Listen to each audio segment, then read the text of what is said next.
தீபாவளினா பளிச்சுன்னு ஞாபகத்துக்கு வர்றது பட்டு, பட்டாசு, பலகாரம். பலகாரம்னா ஞாபகத்துக்கு வர்றது மந்த்ரா கடலை எண்ணெய். அபார ருசி, ஆரோக்கியமான உடல் நலம். தீபாவளி அன்னைக்கு மட்டும் இல்ல, என்னைக்குமே கிச்சன்ல இருக்க வேண்டியது மந்த்ரா கடலை எண்ணெய் தான்.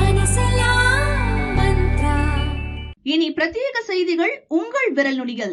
இந்தியாவின் சமூக ஊடகத்தளம் அரட்டையில் தினமலர் சேனலை பின்தொடருங்கள். கரூரில் கடந்த மாதம் 27ஆம் தேதி இரவில் நடிகர் விஜய் பிரச்சார கூட்டத்துக்கு சென்ற 41 பேர் நெரிசலில் சிக்கி இறந்தனர். சம்பவத்தை தொடர்ந்து விஜய் திருச்சி வழியாக சென்னை சென்றார். அதன்பின் அவர் கரூருக்கு சென்று பாதிக்கப்பட்ட மக்களை இன்று வரை சந்திக்கவில்லை. அவருடைய கட்சி நிர்வாகிகள் மட்டும் ஓரிருவர் பாதிக்கப்பட்ட மக்களை சந்தித்து ஆறுதல் கூறினர். இதற்கிடையில் மொபைல் மூலம் வீடியோ காலில் பாதிக்கப்பட்ட குடும்பங்களைச் சேர்ந்த சிலரிடம் சென்னையில் இருந்தபடியே விஜய் பேசினார். தொடர்ந்து இறந்தவர்கள் குடும்பத்துக்கு வழங்குவதாக அறிவித்த 20 லட்சம் ரூபாயை அவரவர்கள் வங்கிக் கணக்கில் செலுத்தி இருக்கிறார் விஜய். இந்நிலையில் பாதிக்கப்பட்ட மக்களை சந்தித்து நேரில் விஜய் ஆறுதல் கூற விரும்புகிறார். இதற்காக போலீஸ் அனுமதிக்காக தாவேகாவினர் தீவிரமாக முயன்று வருகின்றனர். கரூர் செல்ல திட்டமிடும் விஜய்க்கு பாதுகாப்பு கேட்டு டிஜிபி அலுவலகத்தில் மனு அளித்தனர். ஆனால் மாவட்ட காவல் கண்காணிப்பாளரை அணுகி அனுமதி பெற்றுக் கொள்ளுங்கள் என டிஜிபி அலுவலகத்தில் சொல்லிவிட்டனர். இதையடுத்து தாவேகாவினர் மாவட்ட காவல் கண்காணிப்பாளர் அலுவலகத்தை அணுகி கடிதம் கொடுத்து காத்திருக்கின்றனர். ஆனால் உரிய அனுமதி இன்னும் அளிக்கப்படவில்லை.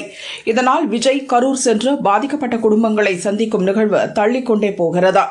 இதற்கிடையில் உச்சநீதிமன்ற உத்தரவை அடுத்து கரூர் சம்பவம் தொடர்பான வழக்கை சிபிஐ விசாரிக்க துவங்கியுள்ளது.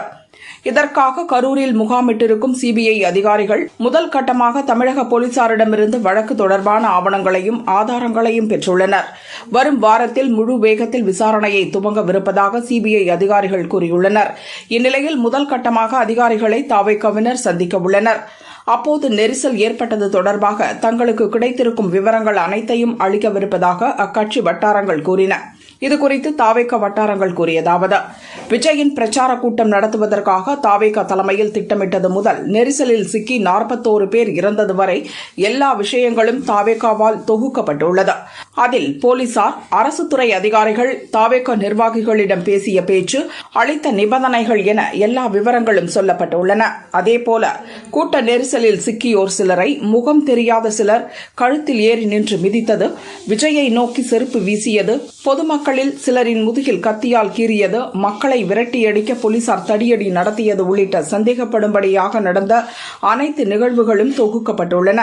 அதற்கான சாட்சியங்கள், சிசிடிவி பதிவுகள் ஆகியவற்றையும் சிபிஐ அதிகாரிகளிடம் தாவேகாவினர் அளிக்க உள்ளனர்.